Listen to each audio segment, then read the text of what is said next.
Hi friends, வணக்கம். Welcome to Srinivasan சமையல். வெளியில் நல்லா மழை பெஞ்சிட்டு இருக்குது. என் ஹஸ்பண்ட் கேட்டாங்க, இந்த மழையில் வந்து நல்லா காரசாரமாக க்ரன்ச்சியாக ஏதாவது சாப்பிடணும் அப்படின்னு சொன்னாங்க. அதுக்காக நான் இன்னைக்கு தட்டு வடை பண்ணியிருக்கிறேன். இந்த தட்டு வடை வந்து அவ்வளவு கிறிஸ்பாக இருக்கும், நல்லா காரசாரமாக இருக்கும், ஈஸியாக பண்ணிட முடியும். கொஞ்சம் கூட எண்ணெயே குடிக்காது இந்த வடை. அது கூடவேவும் சுலபமாக பண்ணிட முடியும். வாங்க இன்னைக்கு வீடியோவில் தட்டு வடை எப்படி செய்யலாம்னு பார்க்கலாம். பொதுவாக இந்த தட்டு வடை வந்து ஹோட்டலில் வந்து டிஃபனோட வந்து பரிமாறுவாங்க. இன்னைக்கு நம்ம வீட்டில் அதே டேஸ்டோட எப்படி பண்ணுறதுன்னு பார்க்கலாம். அதுக்கு ஒரு பாத்திரத்தில் 2 கப் அளவுக்கு அரிசி மாவு எடுத்துக்கோங்க. 2 கப் அளவு அரிசி மாவுக்கு 1 கப் அளவு கடலை மாவு சேர்க்கணும். ஒருவேளை நீங்கள் 1 கப் அரிசி மாவு எடுக்கிறீங்கன்னா 1/2 கப் அளவு கடலை மாவு சேர்த்துக்கோங்க. அது கூடவேவும் 2 பச்சை மிளகாய் இந்த மாதிரி சின்ன சின்னதாக வெட்டி சேர்த்துக்கோங்க. 2 பெரிய வெங்காயம் இந்த மாதிரி ரொம்ப சின்ன சின்னதா வெட்டி அதையும் கூட சேர்த்துக்கோங்க. வெங்காயத்தை வந்து நல்லா பொடியா கட் பண்ணிக்கோங்க.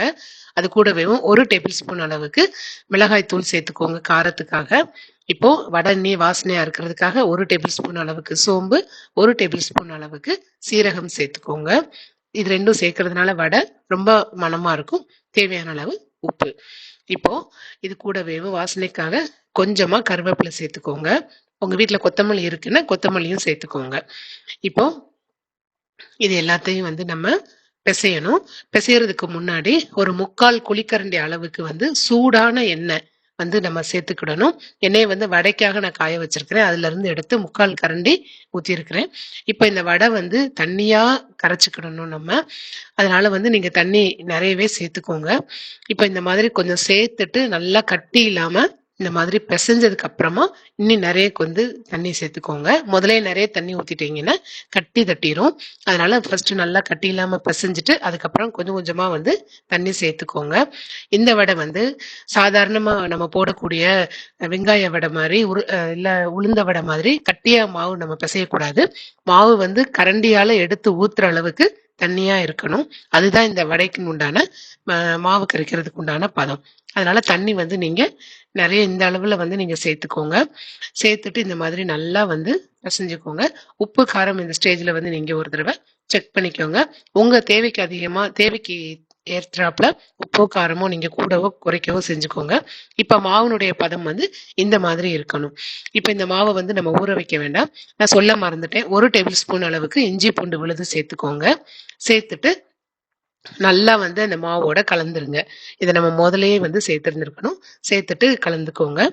இப்ப மாவுனுடைய பதம் பார்த்தீங்கன்னா இந்த மாதிரி இருக்கணும். கரண்டியால நீங்க எடுத்து ஊத்துறப்ப இந்த மாதிரி இருக்கணும். நம்ம அரிசி மாவு சேர்த்திருக்கிறதுனால இந்த வடை வந்து எண்ணெய் குடிக்கவே குடிக்காது. அதனால கவலைப்படவே வேண்டாம். வாங்க இப்ப வடை ஊத்த ஆரம்பிச்சிடலாம். இந்த மாதிரி ஒரு அகலமான பேன் எடுத்துக்கோங்க. இந்த வடைக்கு வந்து எண்ணெயும் அதிகமா தேவைப்படாது. ஏன்னா ஒரு வடையா தான் நம்ம போட்டு எடுக்கணும். ஒரு டிராப் ஊத்து பாருங்க. போட்ட உடனே இப்படி மேலெலும்பி வந்துச்சுன்னா எண்ணெய் பதம் வந்து கரெக்டா வந்து சூடா இருக்குன்னு அர்த்தம்.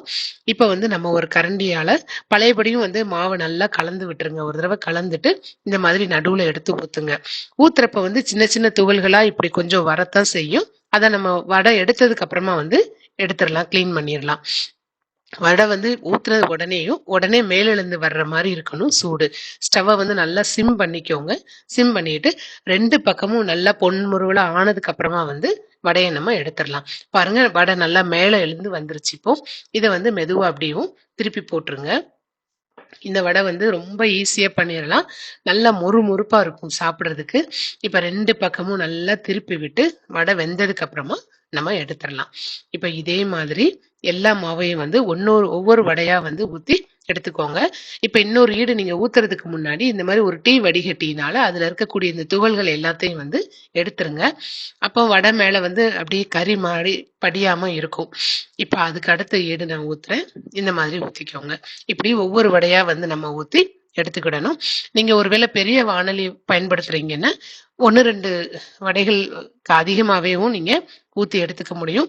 நான் சின்ன வாணலி வச்சிருக்கிறதுனால ஒண்ணா வந்து ஊத்தி எடுக்கிறேன். இந்த வடை வந்து நம்ம ஊத்துன உடனே அப்படியே பிரிஞ்சு தட்டு மாதிரி அப்படியே அகண்டு வந்துடும் எண்ணெயில. அதனாலதான் இதுக்கு தட்டு வடைன்னு பேர் வச்சிருக்காங்களான்னு தெரியல.